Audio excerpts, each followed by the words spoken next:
আসসালামু আলাইকুম।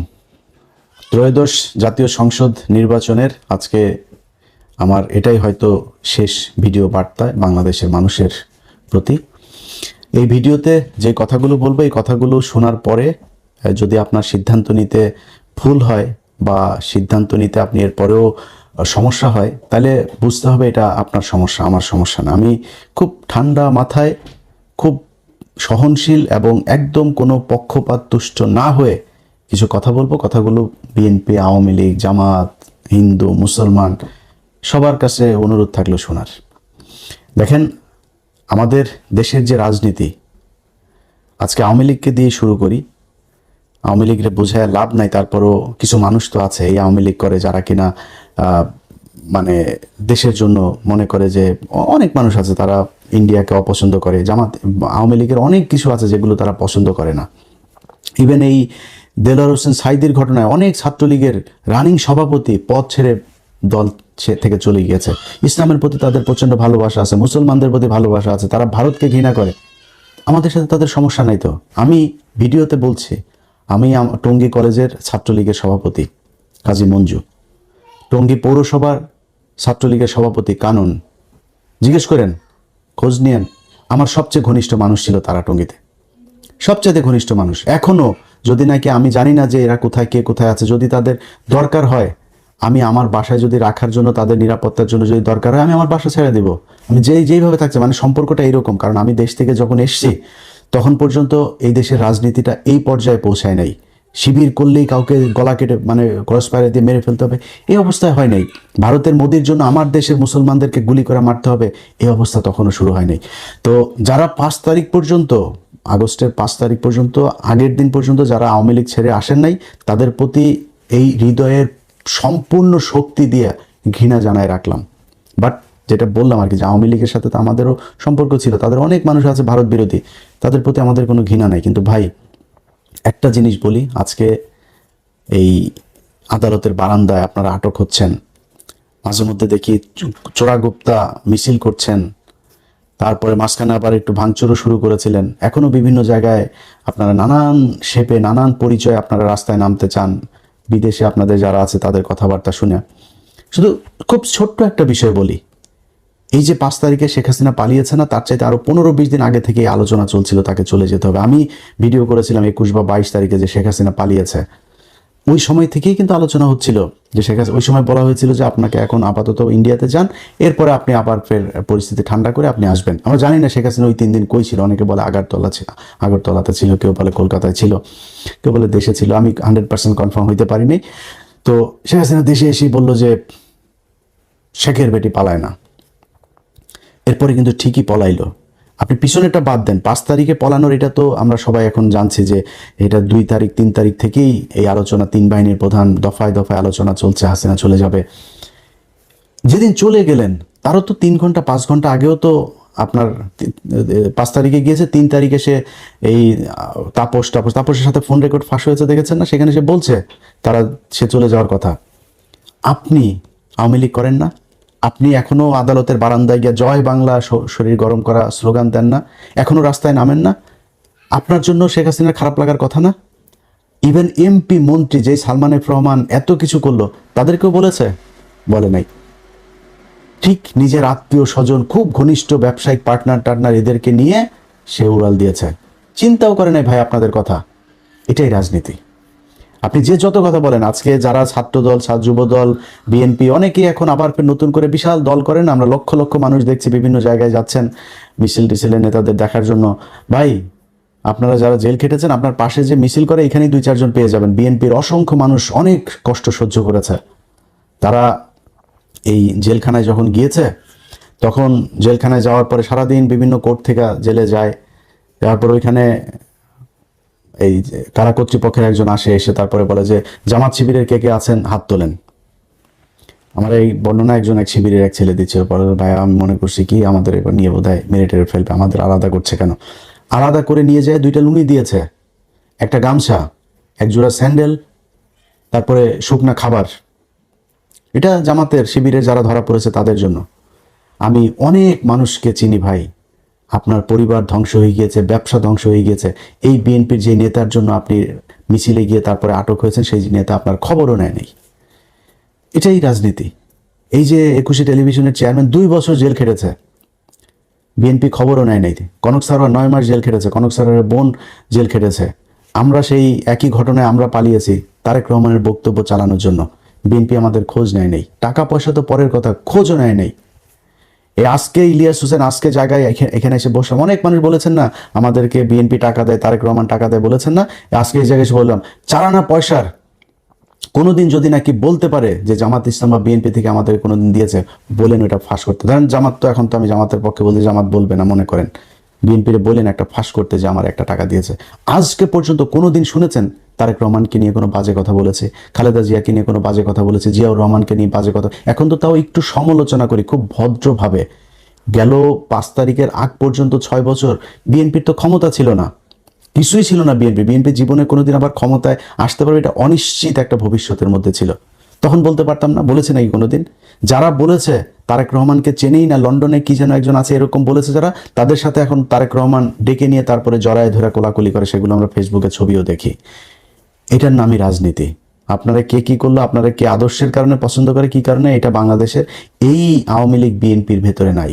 অনেক বিএনপির লোকজনকে চিনি, যারা এই দিন এক এমপিকে দেখছিলাম, তার প্রতিদ্বন্দ্বী জামাতের প্রার্থীর সাথে দেখা হয়েছে, সে বলছে যে ভাই জেলখানায় আপনি আমার ছাড়া কোনোদিন বাসা থেকে খাবার গেলে এই কারণে জেলখানায় অনেক মহব্বত করেছেন আমাকে। এটা হয়েছে, এটাই বাংলাদেশে এই জামাত ইসলাম করেছে। আজকে মানুষের চোখের সামনে দুইটা রাস্তা একদম স্পষ্ট হয়ে গিয়েছে। সকালে একটা লাইভ করেছিলাম আপনাদের বাংলাদেশ সময় রাতে, লাইভটা করার পরে সেই ভিডিওটা নানান ধরনের কৌশল করে ভিডিও চলাকালীন কপি রাইট ম্যানেজারে উঠে নানানভাবে তারা সেটা সরানো হয়েছে। সেই আওয়ামী লীগ যা যা করেছে বিএনপি তাই করছে। জামাত এই আওয়ামী লীগ যেমন সিআরআই করেছিল, তাদের এখন মহাখালী ডিওএইচএস এক বিরাট বিলাসবহুল এক ভবন তারা ভাড়া নিয়েছে। সেটা নিয়ে সেইখানে হাওয়া ভবনের মানে নতুন যে ভার্সন, সেই ভার্সন তারা সেই ভবনে শুরু করেছে। এখানে কিছু লন্ডন থেকে যাওয়া কিছু ধান্দাবাজ চান্দাবাজ এগুলো সব একসাথে হয়ে তারা সোশ্যাল মিডিয়াতে প্রতিদিন হাজার হাজার ডলার খরচ করছে তাদের পক্ষে কাজ করানোর জন্য। কাজ হচ্ছে না, আমার ভিডিও সরাই দিচ্ছেন। ভাই এইগুলিতে আওয়ামী লীগ করতো, আপনি করেন কেন? আপনার নিয়ে এত বাজে কথা তো বললেন, যেটা সত্যি সেগুলি বলেছে। আপনার যদি এই কাউন্টার কোনো ন্যারেটিভ থাকে আপনি প্রকাশ করেন, আপনি বলেন, আপনার লোকজনিতে। আপনার তো লোকের অভাব নাই, আপনার বহু আমাদের মতো অধম ইউটিউবার, আমরা তো ভাই ছোটোখাটো মানুষ, আপনাদের বহু বড় বড় মানুষ আছে, তাদের দিয়ে বলান, সমস্যা কোথায়? এগুলো করছে, ঘোষণা দিয়েছে এই বিএনপির তথ্য বিষয়ক আপনার সম্পাদক, ঘোষণা দিয়ে আমার ফেসবুক যাওয়ার পরে ঘোষণা দিয়ে বলেছে সে করেছে এটা, অর্থাৎ বিএনপি করেছে। সেই বিএনপি আমাদেরকে যদি ব্যক্তিগতভাবে আরও অনেক কিছু করতো কোনো সমস্যা ছিল না। গেল 1.5 বছরে যে আওয়ামী লীগ ইন্ডিয়ার জন্য আমি নিজের পরিবার, আর্থিকভাবে, সামাজিকভাবে, মানসিকভাবে সব দিক থেকে, এই যে আজকে দেখেন না, এই যে মাথার মধ্যে দেখেন না চুল পাতলা হয়ে গিয়েছে, এটা এই আওয়ামী লীগের কারণে। বহুত কষ্ট সহ্য করেছে, তারই চুল 5 বছরের মধ্যে বুড়া হয়ে গেছে একদম। এটা এই আওয়ামী লীগের কারণে, ইন্ডিয়ার কারণে। সেই আওয়ামী লীগ, সেই ইন্ডিয়াকে নিয়ে আপনারা মিটিং করেন, মিছিল করেন, প্রকাশ্যে ঘোষণা দিয়ে আপনারা বলেন তারা আপনাদের ভাই, তাদের মামলা থাকবে না। মির্জা ফখরুল মামলায় তো আপনি করেন নাই, মামলাগুলি তো আপনার এই জুলাইয়ের আপনার বাড়ির কেউ লোক মারা যায় না। আপনি বলেছেন আপনি ছাত্রদের সাথে আন্দোলনে নাই, এটা আওয়ামী লীগ আপনাকে দিয়ে বলিয়েছে। আপনার ভাই আওয়ামী লীগের সাথে ব্যবসা করেছে, আপনি ব্যবসা করেছেন, আপনি ভাতা নিয়েছেন, আপনার মেয়েকে অস্ট্রেলিয়াতে রেখেছেন, ঘর জামাইটাকে অস্ট্রেলিয়া রেখেছেন, সেখানে প্রতি মাসে মাসে ডলার পাঠাইতেন। আপনার তো সমস্যা নেই, আপনি কে যে এটা বলার? একটা মামলাও রাখবো না। আওয়ামী লীগকে আপনারা একদম মাঠে নামিয়ে এনেছেন, এবার জনগণের সাথে মারামারি করবেন। কালকে মারামারি করতে যায়েন, তারপরে বুঝবেন খেলাটা কাকে বলে। তো এই যে আওয়ামী লীগের যে লোকগুলো এখন আপনারা করছেন, দাপাদাপি করছেন, আপনার যেই আপার জন্য করেছেন এখনো করছেন, অনেকে আদালতের বারান্দায় দাঁড়ায় জয় বাংলা স্লোগান দিচ্ছেন, আপনার আপা কিন্তু আপনাদেরকে নিয়ে যায় নেই। এই যে আজকে বিএনপির পিছনে যারা ঘুরেন, এদের একজনের বলেন যে মির্জা ফখরুলের আসনে সামনের বছর আমি ইলেকশন করতে চাই। মির্জা ফখরুলের এটা শেষ ইলেকশন। মির্জা ফখরুলের ভাই আছে একটা বিশাল চান্দাবাজ ফয়সাল, বললেন তো আপনি এখন যে ভাই সামনের বার কিন্তু আমি মনোনয়ন নিব। ফয়সাল আপনার বাসায় কিনা দেখেন তো, 2 দিন পরে দেখবেন গাড়ির অ্যাক্সিডেন্ট করে মারা গেছেন। এটার নামই রাজনীতি।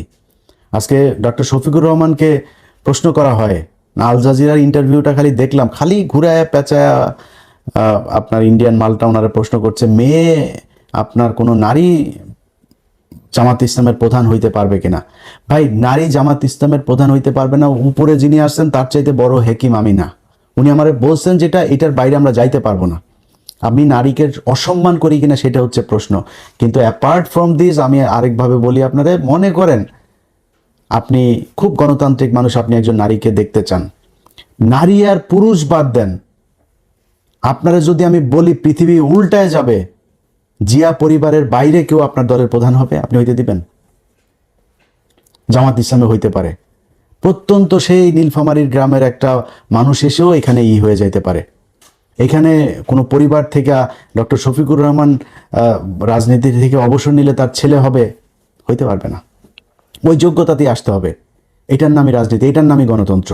আপনি যে গণতন্ত্রের কথা বলে একজন নারী কি করে, আরে ভাই, নারী আমেরিকার 400-500 বছরের ইতিহাসে আপনি দেখেন না যে নারী প্রধানমন্ত্রী আছে কিনা? তারা বানায় নাই কেন? অনেক দেশ বানায় না। পৃথিবীর কয়টা দেশে নারী আছে? একজন নারীর মানে সামাজিকভাবে, শারীরিকভাবে তার অনেক বাধ্যবাধকতা আছে, তো সে যায় না ওই জায়গা পর্যন্ত। আপনি যদি এমন বলেন যে না আমারে দিতে হবে, আমি সমানুপাতিক, ভাই সমানুপাতিক নিলে সব জায়গায় নেন। বাসের মধ্যে আবার লেখা থাকে কেন যে সংরক্ষিত আসন? সংসদের ভেতরে লেখা থাকে কেন সংরক্ষিত আসন? কেন সংরক্ষিত আসন লাগবেন? 300 আসনে আপনি ফাইট করেন, আপনার দলে কই ফাইট করে না কেন? আওয়ামী লীগ আর বিএনপি, জামাত ছিল না তো, এত বছর আপনি সংরক্ষিত আসনে নিয়ে মমতাজরে বসান কেন? কেন তারা 300 আসনের মধ্যে দেন 150 আসনে? আপনার মনোনয়ন পাওয়া কতজন আছে? 2%, 2%। কেন 150 সিট দিয়ে দেন মেয়েদেরকে? আপনি তো সমান অধিকার করেন। জামাত ইসলামকে চেপে ধরেছে। সো ভাই, জামাত ইসলাম যোগ্য থাকলে যে কোনো কাউকে দিবে, কিন্তু জিয়া পরিবার আর শেখ পরিবারের বাইরে আপনি আওয়ামী লীগ আর বিএনপির দলীয় প্রধান হইতে পারবেন না। এটার কোনো গণতন্ত্র কিচ্ছু নাই, উনিই হবেন। কাউন্সিল আপনি আফগানিস্তানে বসে করেন আর ওয়াশিংটন বসে করেন, কাউন্সিলে এই শেখ হাসিনাই প্রধান হবে আর খালেদা জিয়াই প্রধান হইতো, এখন তারেক রহমানই প্রধান হবে। এর বাইরে ফখরুলও হবে না, সালাউদ্দিনও হবে না। এটার নাম গণতন্ত্র। এইভাবে এই দেশ চলেছে, মানুষ এইভাবে চলতে চায় না। আপনি আমার ভিডিও বন্ধ করে দিয়া তারপরে মানুষকে যেটা বুঝাইতে চাচ্ছেন সেটা যে মানুষ বুঝে নাই, বুঝবে না, এটা লঞ্চঘাট, রেল লাইন, বাস স্ট্যান্ড যেখানে যেখানে আছে ওইখানে যায় যায় খোঁজ নেন। মানুষ যে যাচ্ছে, মানুষের চোখের দিকে তাকে। আজকে একটু আগে এক এমপি ক্যান্ডিডেটের সাথে কথা হচ্ছিল ঢাকার, তো ওনার কথাবার্তা শুনে উনি আবার খুব বড় একজনের করছেন, হেভিওয়েট জামাতের এক প্রার্থীর আপনার প্রতিদ্বন্দ্বিতা করছেন। তো শুকাই গেছে একদম কথা, যেমনি আমার সাথে কথা বলে ওইভাবে কথা বলে না। আজকে খুব মনে হইলো যেন একদম নীরব, মানসিকভাবে ভেঙে পড়েছে এরকম। রাস্তাঘাটে গেলে তো ভাই একজনের সাথে ভোট চাইলেই বোঝা যায় সে কি দাড়ি পাল্লাই দিবে না ধানের শীষে দিবে, কারে দিবে বোঝে না। এটা ওনারা রাস্তাঘাটে দেখে না। এই যে বাসে ওঠা, ট্রেনে ওঠার লোকগুলি রেখে এইখানে কি এমপি সাহেব করেছে, লোক দিয়েছে যে তোমরা যাও মিছিল করতে করতে? পুরোটা ট্রেনের ছাদের সবাই দাড়ি পাল্লার মিছিল করে, পুরো লঞ্চের ছাদের সবাই দাড়ি পাল্লার মিছিল করে। আপনার লোক নাই? ওই আপনার লোক নাই, তাই আপনার কেউ মিছিল করার লোক নাই। এটাই হচ্ছে রাজনীতি। এই মানুষ এটা বুঝতে শিখেছে যে এই দেশে এই রাজনৈতিক দলগুলো 54 বছর শুধু আমাদেরকে চুষে খেয়েছে, এদেরকে দিয়ে আমার এই দেশের কোনো উন্নতি হবে না। যারা এখনো বুঝতে পারে নাই তাদেরকে একটু কথা বলি, ভাই আপনাদের এই যে আজকে যেই অবস্থায় এসে আমি সরাসরি দাঁড়িপাল্লার পক্ষে ভোট চাচ্ছি, এটার জন্য অনেক নিজের সাথে নিজে অনেক দিন ধরে যুদ্ধ করছে যে কি করা উচিত। ব্যক্তিগতভাবে হ্যাঁ, যদি বিএনপির পক্ষে করতাম তাইলে হয়তো বিএনপি যদি ক্ষমতায় আসতো তাহলে একটু মোটামুটি থাকতে পারতাম, কিন্তু দিনের পর দিন তাদের যে আচার আচরণ, কথাবার্তা, শেখ মুজিবের প্রতি প্রীতি, সেই 5 তারিখের পর থেকে তারা এগুলো করছে। এই যে কাজগুলো যে হচ্ছে, এগুলো আমাদেরকে ধাক্কাইতে ধাক্কাইতে বিএনপির বাইরে নিয়ে এসেছে। আমরা তো বিএনপির বাইরে যাইতে চাই না ভাই। তারেক রহমানের প্রতি এখনো যথেষ্ট সম্মান আছে, শ্রদ্ধা আছে, তারা নিয়ে কোনো বাজে কথা বলি নাই, বলবো না, বলতে চাইও না। কিন্তু এই দলের প্রধান হিসেবে ওনার তো এগুলোর দায় নিতে হবে। যা হয়েছে এখনো পর্যন্ত, যা হচ্ছে, কালকেও আপনি হুমকি দিচ্ছে বাড়ি ঘর দুয়ার সব পোড়ায় দিবে, এই করবে, এগুলো তো ভাই আওয়ামী লীগের বক্তব্য। আপনি কেন সেগুলো বলেন? যাই হোক, তারা তাদেরটা বলবে। আপনারা বাংলাদেশের মানুষ যারা আছেন তাদেরকে বলি, ভাই আমি জামাত ইসলামের কেউ না। জামাত ইসলাম আমি কোনো কথা বললে শুনবে কিনা এটাও আমি জানি না। জামাত ইসলামের আমি কোনো বড় পদও চাই না, কোনো সুবিধাও চাই না। জামাত ইসলামের কথা যতটুকু বলি, আমার নিজের যেহেতু কোনো দল নাই, আমি বাংলাদেশে 2টা দলের মধ্যে কম্পেয়ার করেছি যে কাদের হাতেই বাংলাদেশটা নিরাপদ থাকবে। আমার মনে হয়েছে যে জামাত ইসলামের কাছে এটা নিরাপদ থাকবে। তাদের এই গেল 1.5 বছরে অনেক টাকা ইনকাম করার সুযোগ ছিল। তাদের শুনেছেন কোনোদিন এই 1.5 বছর না, কোনোদিন শুনেছেন যে জামাত ইসলামের কোনো লোক বিদেশে টাকা পাচার করেছে? এই যে এতগুলো মানুষ তারা মারা গেল, কোনোদিন কেউ দেশ বিদেশে পালিয়ে গেছে শুনেছেন? যাইতে হয়নি, তারা এইখান থেকে যায় না। এই ইমানের শক্তি তাদের আছে। আপনার এলাকায় আপনি আপনার বাড়ির পাশে আপনি করেন, ভাই কালকে সারা রাত অন্তত কয়েক হাজার কোটি টাকার লেনদেন হয়েছে। এই টাকা পয়সা নিয়ে যদি মনে করেন আপনি যে টাকা দিয়েছে ইমান দেখাবেন, আরে আপনি 2 নাম্বারই করেছেন, টাকা নিয়েই 2 নাম্বারই করলে আরেকটু 2 নাম্বারই করেন। ওর এই কথাটা শুনে, যে কথা দিয়েছেন এই কথাটা রাখেন না। দেশের জন্য, আপনার ভবিষ্যতের জন্য এই 500 আর 1000 টাকার জন্য নিজেরা বিক্রি করেন না। ভোটটা যেখানে আপনার প্রতিবেশী যে মানুষগুলো আছে, রাজনীতিবিদ যারা আছে 2টা দলের মধ্যে, তাদের চরিত্র দেখেন, তারা কে কিরকম কি করতে চায়, কি হয়েছে 54 বছরে তারা কি করেছে, এগুলোর দিকে একটু হিসাব করেন, করলে উত্তর পেয়ে যাবেন আপনি ভোট কাকে দিবেন। আমি আমার জায়গা থেকে আপনারে শুধু এতটুকু এনশিওর করি ভাই, আগে যেটা বললাম যে আমি জামাত ইসলামের কিছু না, জামাত ইসলামের লোক আমার কথা শুনবে কিনা আমি জানিও না, বাট একটু ঝুঁকি নিয়ে, একটু দাবি নিয়ে কিছু কথা বলি। আমি বিশ্বাস করি জামাতকে অন্তত এই কথাগুলো বললে শুনবে। আপনার যেই মানুষগুলি আজকে এই যে প্রবাসে থাকেন না, এই মানুষগুলির জন্য এই 54 বছর এই দেশের রাজনীতিবিদরা কিচ্ছু করে নেই। আপনাদেরকে শুধু পাঠিয়েছে, গাধার মতো আপনারা খেটেছেন, আপনারা টাকা পাঠিয়েছেন, সেই ডলার আবার ওরা বাংলাদেশ থেকে বিদেশে পাঠিয়েছে। এইভাবেই চলেছে। আমার ডলার রিজার্ভ কেন 34,000 কোটি টাকা থাকবে ভাই? 34 বিলিয়ন ডলার কেন থাকবে? আমার প্রতি সপ্তাহে আসে এরকম $1 বিলিয়ন, মাসে এমন মাস আসে 2 বিলিয়ন 3 বিলিয়ন ডলার পর্যন্ত আমার রেমিটেন্স আসে। তাহলে আমার রিজার্ভ কেন হবে 34 বিলিয়ন ডলার? আমি এত রিজার্ভ, এত ডলার আমি দেশে পাঠাচ্ছি, সে টাকা কোথায় যায়? এই টাকা এই আপনি কষ্ট করে পাঠান, আর এই রাজনীতিবিদরা আপনার এই দেশ থেকে এই করে। বিনিময়ে কি হয়? আপনি যখন যাবেন, যাওয়ার কথা শুনলে দালালে ধরার পরে পাসপোর্ট অফিসে গিয়ে আরেক দালালের পরে, এরপরে আপনি যখন যাবেন বিদেশে, ওইখানে গিয়ে আরেক দালালের হাতে পড়বেন। যাবেন হলো গিয়া মসজিদে কাজ করার ভিসা নিয়ে গিয়া, দেখবেন যে বাথরুম পরিষ্কার করা লাগে। এটাই এই বাংলাদেশে চলে এসেছে। আপনাদের কাছে গ্যারান্টি দিলাম, জামাত ইসলামী যদি ক্ষমতায় আসে, এই সিন্ডিকেট ভেঙে ফেলা হবে। আজকে সামনে রোজা, আপনি জানেন গভীর সমুদ্র বন্দরে আপনার এই যে জাহাজ এখনো ভেসে বেড়াচ্ছে, সেগুলো আপনার খালাস করে না, কৃত্রিমভাবে সেগুলোকে আটকে রাখা হয়েছে। মালের দাম বাড়বে, বাজারে সংকট তৈরি হবে, তারপরে সেগুলো নিয়ে আসবে। অল্প কয়টা প্রতিষ্ঠানের হাতে এই সুযোগ দিয়ে রাখা হয়েছে। ইউনূস সরকার আসার পরে এই সিন্ডিকেট ভাঙে নাই। জামাত ইসলাম আসলে খেজুর আটকায় রেখে আর ছোলা আটকায় রেখে এটার দাম বাড়াবে, এটা হইতে দেওয়া যাবে না। গ্যারান্টি দিলাম আপনাদেরকে। আমি ইলিয়াস হোসেন আজকে যে কথাগুলো বলছি, আমি এই গত 1.5 বছরে এটা প্রমাণ করে এসেছি যে আমি এই নির্যাতিত মানুষ, অসহায় মানুষ যারা মাজলুম, তাদের পক্ষে কাজ করি। আজকে ওয়াকার একজন সেনাপ্রধান ভাই, আমি তার কাছে চুনোপুটি একটা, তার সাথে সে আমার একটা ফোন করা মানে আমার জন্য বিশাল ব্যাপার। বিশাল বড় জায়গায় আমি যাই বসতে পারি, বিশাল সুবিধা নিতে পারি ওয়াকারের সাথে সম্পর্ক ভালো রেখে। ভাই প্রপোজাল পেয়েও রাখি নাই। কি বলেছি? যে আলেমদেরকে ছাড়তে হবে, ডিজিএফআই জেলখানায় যেই তাদের ক্লিয়ারেন্সের কথা বলে এদেরকে আটকে রাখি, এটা করা যাবে না। বিডিআর এর লোকজনরা ছাড়তে হবে। এটার জন্য তাদের সাথে আমার সম্পর্ক এসে, ভাই আমার মতো একটা মানে খুবই কি বলবো যে দুর্বল একজন মানুষ, আমি তো পাওয়ারফুল না ভাই, আমার ফ্যামিলি ব্যাকগ্রাউন্ডে বিশাল পাওয়ারফুল কেউ নাই। আমার মতো একজন মানুষ, আমি তার এটাতে বিক্রি হই নাই, তার এখানে যায় আমি কিছু চাই নাই নিজের জন্য। জামাত ইসলামী যদি ক্ষমতায় আসে, আপনাদেরকে কথা দিলাম, নিজের জন্য কিছু করব না। এই দেশের যে প্রবাসীরা ভারত থেকে সৌদিতে যেতে যেই কয় টাকা লাগে, বাংলাদেশ থেকে ওই কয় টাকা লাগতে হবে। একজন মানুষকে, জামাত ইসলামকে সময় দিব 4.5 বছর। 5 বছরের মধ্যে 6 মাস আগে তাদেরকে হিসাব বুঝাই দিতে হবে যে একজন মানুষ যে কিনা এমপি থাকবে, মন্ত্রী থাকবে, সরকারি কোনো পদে থাকবে, সে বিদেশে ট্রিটমেন্ট দিতে যাইতে পারবে না।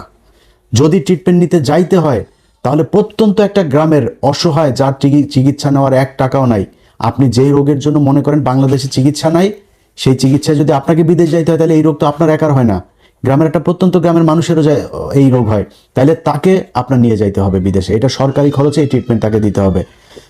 আমি আজ পর্যন্ত আপনাদেরকে আমি বললাম, শুনেছেন জামাত ইসলামের নেতা একজন বিদেশে সিঙ্গাপুরে ট্রিটমেন্টের জন্য গিয়েছে? জামাত ইসলামের নেতাদেরকে লাভ দিয়া যায়, পাতলা পায়খানা হইলো, যা থাইল্যান্ডে সিঙ্গাপুরে যায় ট্রিটমেন্ট নিতে হয়েছে। এই বিএনপি আওয়ামী লীগ, এদের কিছু হইলেই বিদেশ, এয়ার অ্যাম্বুলেন্স যা কিছু আছে সব কিছু রেডি থাকে এদের জন্য, ট্রিটমেন্ট নিতে যায়।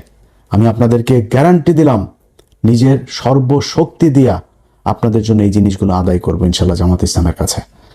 যারা একটা সরকারি অফিসে যান, ভূমি রেজিস্ট্রি অফিসে যান, টাকা ছাড়া একটা কাগজ উল্টায় না, টেবিল থেকে ফাইল নড়ে না, এই পরিস্থিতি বাংলাদেশে থাকবে না। এটা আপনাদেরকে স্বপ্ন দেখাচ্ছি না, এটা জামাত ইসলাম করবে, কারণ এই এই এই এই এই কাজ তারা এর আগে 2জন মন্ত্রী ছিল, তারা সেটা করেছে। তাদের প্রতিষ্ঠানগুলো দেখেন, ইবনে সিনা বলেন, ইসলামী ব্যাংক বলেন, 2 দিনের জন্য খালি আওয়ামী লীগের হাতে গিয়েছিল ইসলামী ব্যাংক, তছনছ হয়ে গিয়েছে। এত বছর ধরে এটা সাউথ এশিয়ার মধ্যে সবচাইতে বেশি আপনার পাওয়ারফুল একটা ব্যাংক ছিল এই ইসলামী ব্যাংক। অথচ তাদের থেকে ম্যানেজমেন্ট হাতছাড়া হওয়ার পর আবার ফের আগের চেহারা, আবার এখন এসে আবার এটা উপরে উঠছে। এটাই জামাতে ইসলামী।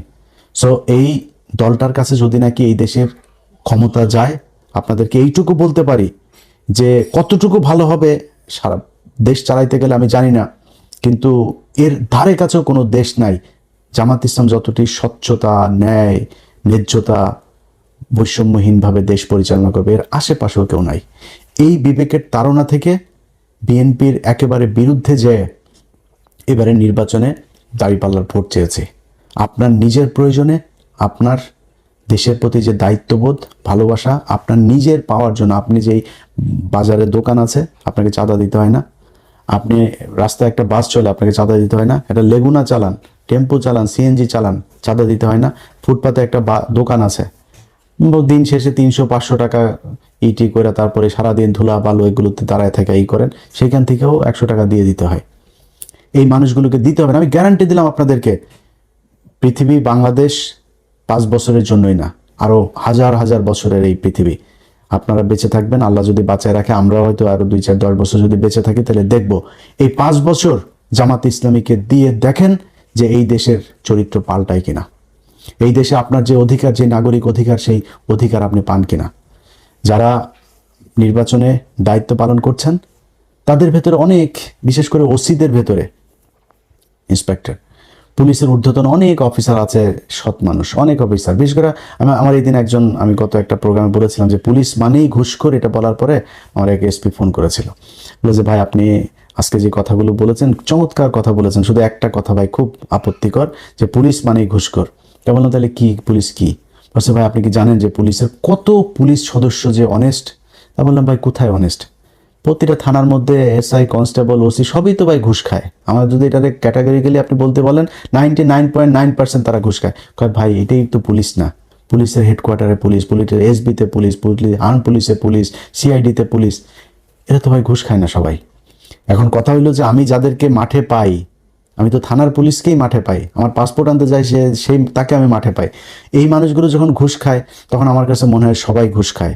তো আজকে একটু নমনীয়ভাবে বলি, মনে করেন পুলিশ ঘুষ খাইতে চায় না, ভাই অনেক পুলিশ, ডিসি, এসপি, আমলা অনেকে খুব আতঙ্কে আছে। জামাত ইসলাম যদি ক্ষমতায় আসে তাইলে তাদের পিঠের চামড়া থাকবে না। পিঠের চামড়া থাকবে না কেমন? পিটাবে না, তাদের ঘুষ টুস এই ধান্দাবাজি করার আর সুযোগ থাকবে না। এখন এই কারণে তারা চায় না যে জামাত ইসলাম ক্ষমতায় আসুক। ভাই একটা জিনিস বলি যে এই গেল 15 বছরে এই দেশে বহু ব্যবসায়ী, আমলা, রাজনীতিবিদ হাজার হাজার কোটি টাকার মালিক হয়েছে। আজকে কোথায় তারা? সালমান এফ রহমানের মতো লোক, এস আলমের মতো লোক কোথায় তারা? জেলখানার মধ্যে ঢুকে আছে সালমান এফ রহমান, আনিসুল হক, বিশাল প্রতাপশালী আইনমন্ত্রী, এরা সব এখন কোন অবস্থায় আছে? আপনারা টাকা দিয়ে বাঁচাইতে পারবে না। তার চাইতে যদি সততার সাথে, বাংলাদেশের প্রেক্ষাপটে আপনাদের বেতন তো কম না ভাই, একটা এসপির বেতনও কম না, ডিসির বেতনও কম না, একটু সৎ হয়ে দেখেন না, অন্তত আপনার ভবিষ্যৎ প্রজন্মটা একটা ভালো সুন্দর একটা পৃথিবী, সুন্দর একটা বাংলাদেশ পাবে। একটু করে যান। এদের ভেতরে বিশেষ করে কিছু ওসি আছে, ওসিরা ব্যাপকভাবে তারা চেষ্টা চালায় যাচ্ছেন যে নানানভাবে করতে। ভাই কালকের নির্বাচনটার সাথে 18 সালের নির্বাচনের অনেক মিল আছে, কিন্তু 18 সালের পরিস্থিতি আর এই পরিস্থিতিটা একটা। আপনারা বানাইতে চাচ্ছেন 18 সালের নির্বাচন, এটারে ঘোষণা দিয়েছেন। আওয়ামী লীগ যেমন ওই সময় ঘোষণা দিয়েছিল ভোট কেন্দ্রে গেলে করে ফেলা হবে, ভোটের পরে করা হবে, ওদের আমার সামনে দাঁড়িপাল্লা এই নৌকায় ভোট মারতে হবে, এগুলো বলে বলে এসে আপনারা ঠিক সেটা করছেন। কিন্তু মাঠটা কি সেই অবস্থায় আছে? ওই সময় এক একজন বিএনপির নেতার বিরুদ্ধে 200, 250, 300 করে মামলা, তার উপরে আবার এলাকায় নির্বাচনে তো পাশ করবেন এটা মোটামুটি 90% কনফার্ম হয়েই নির্বাচনে গিয়েছে। নির্বাচনটা শেষ হলে পিটানি খাবে, আবার জেলে যাইতে হবে, বেশি বাড়াবাড়িও করতে পারে না। পোলিং এজেন্ট দেওয়ার লোক ছিল না। পরিস্থিতিটা ওই জায়গায় আছে এখন। বাংলাদেশের এইভাবে ভোট দেওয়ার জন্য ঢাকা শহর থেকে যাওয়ার এটাই প্রথম। 15 বছর ভোট দিতে পারে না, 17 বছর এটাই প্রথম। জুলাইয়ের একটা বিশাল রক্তক্ষয়ী সংঘর্ষ, একটা অভ্যুত্থানের মধ্য দিয়ে একজন প্রধানমন্ত্রী, বৈধ হোক আর অবৈধ হোক, সিটিং প্রধানমন্ত্রী দেশ থেকে গোষ্ঠী শুদ্ধ পালিয়েছে, এটাই প্রথম। এই প্রেক্ষাপটে এসে যেই দেশের মানুষ বন্দুকের নলের সামনে দাঁড়ায়া সামনের জনকে গুলি করেছে, পিছনের জন তারা না ছেড়ে নিয়ে আসে, পুলিশ বলতে বাধ্য হয় একটারে গুলি করি, অন্য গুলি পালায় না। সেই জাতিটার চোখের সামনে একটা অভ্যুত্থানের রক্ত তাদের শরীরে লেগে আছে, এদেরকে আপনি ভয় দেখায় ভোট কেন্দ্র থেকে বের করে দিবেন? জামাত ইসলামের লোকজনের সাথে সারা বাংলাদেশের মানুষ কেন্দ্রে আপনাদের বিরুদ্ধে দাঁড়াবে যদি কোনো উল্টাপাল্টা যেগুলো বলেছেন এগুলো করার চেষ্টা করেন। আর পুলিশ প্রশাসন চোখের সামনে আপনার করবে। বাংলাদেশের প্রতিটা মানুষের কাছে অনুরোধ থাকবে, বিশেষ করে জামাত ইসলামের যারা ক্যান্ডিডেট আছেন তাদের কাছে অনুরোধ থাকবে, আপনারা মাওলানা হালিম বা জামাত ইসলামের কেন্দ্রীয় যেখানে আপনাদের যাদের সাথে কথা বলেন তাদের মাধ্যমে আমার নাম্বার নিয়েন, তারপরে আপনাদের সেন্ট্রাল যে সেল থাকবে সেই সেলে আপনারা যেখানে যখন যেটা ঘটবে সাথে সাথে পাঠিয়ে দিবেন। এই দেশের কোনো গণমাধ্যম যদি আপনাদের এগুলো প্রচার না করে, আমার চ্যানেল আছে, আমার 2টা চ্যানেল, আমার ফেসবুক পেজ আছে 4-5টা, এগুলো সব আপনাদের জন্য উন্মুক্ত। কালকে যেখানে যেটা পাবেন নিজের ফেসবুক থেকে দিয়ে দিবেন। কোনো জায়গায় একজন সাধারণ ভোটার হিসেবে আপনারা হাজার হাজার ভোটার কালকে লাইন ধরে মাঠে থাকবেন। কোথাও কোনো অপ্রীতিকর ঘটনা দেখলে আপনারা সেখানে দাঁড়ায় যাবেন।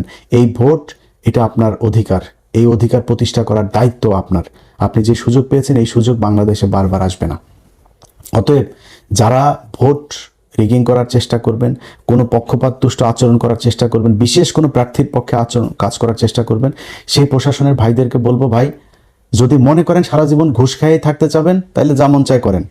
আর যদি মনে করেন যে না, আমার সন্তানের পেটে আমি যদি নাকি আমার ট্রিটমেন্টের দরকার হয় আমার সরকার ট্রিটমেন্ট দিবে, আপনি যদি সুন্দর একটা দেশই করেন, আপনি টেনশন করেন কেন যে আমার বড় শেষ বয়সে গিয়ে কি হবে, টাকা পয়সা না রেখে যেতে, এই টেনশন আপনি করেন কেন? সুন্দর একটা দেশ দিয়ে যান। এই যে আমি আমেরিকায় গরিব, মানে আমেরিকার সামাজিক যে অবস্থান সে অনুযায়ী আমি গরিব ক্যাটাগরির একজন নাগরিক, তো মানে মানুষ আর কি।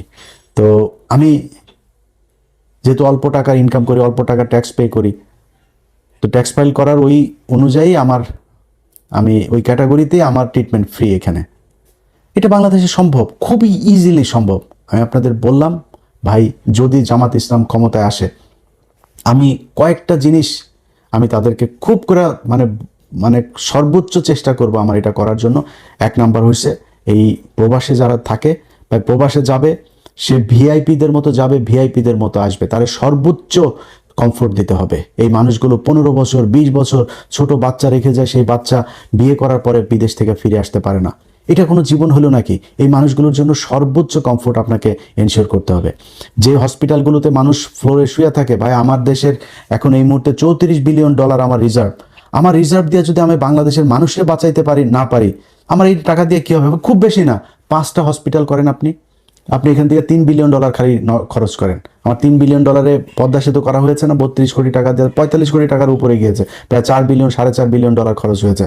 আমি $4 বিলিয়ন দরকার নেই, $2 বিলিয়ন খরচ করেন, 5টা হসপিটাল করেন, ভাই এই দেশে কোনো মানুষ চিকিৎসাহীন হয়ে মারা যাবে না। এর মারা যাচ্ছে, প্রতিদিন মারা যাচ্ছে, কেন মারা যাবে? এই মানুষগুলোর জন্য কিছু করতে চাই, প্রবাসীদের জন্য করতে চাই, যেই অফিসগুলোতে ঘুষের জন্য মানুষ কোনো কাজ করতে পারে না, এই ঘুষটু সেগুলো বন্ধ করতে হবে ভাই। যেই স্টাইলে এই বাংলাদেশ 54 বছর চলেছে, এখান থেকে বের হয়ে আসতে হবে। এই বের হয়ে আসার জন্য আগামীকালকে আপনাকে দাঁড়িপাল্লায় ভোট দিতে হবে। আপনাকে কথা দিলাম, আমি ইলিয়াস হুসাইন, যদি নাকি এই জামাত ইসলাম যদি আপনাদেরকে যে স্বপ্ন দেখাচ্ছে, আমি নিজেও যেটা দেখাচ্ছি, এই পথে যদি না চলে, আমি আল্লাহ যদি বাঁচিয়ে রাখেন 2031 সালের নির্বাচনে আমি প্রথম ব্যক্তি হব যিনি কিনা জামাত ইসলামের বিরুদ্ধে নির্বাচনে ক্যাম্পেইন করব। এটা আজকে আপনাদেরকে বলে রাখলাম খুব সুস্পষ্টভাবে। ভাই, বিএনপিতে আমার বহু পছন্দের মানুষ আছে।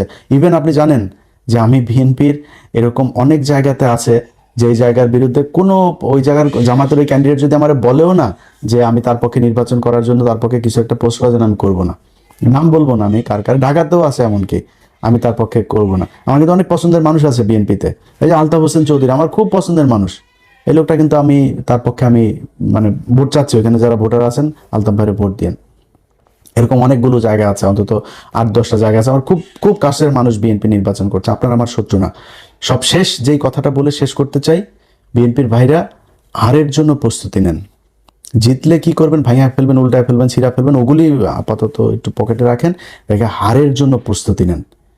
আগামীকালকে রাতে যখন 200-250 বের হবে, আপনার ফলাফল বের হবে, এরপরে দেশে যদি কোনো ক্যাওস তৈরি করতে চান, সেখানে তৃতীয় পক্ষ সুযোগ নিবে। সো যে বিষয়টা আপনাদেরকে বলতে চাই,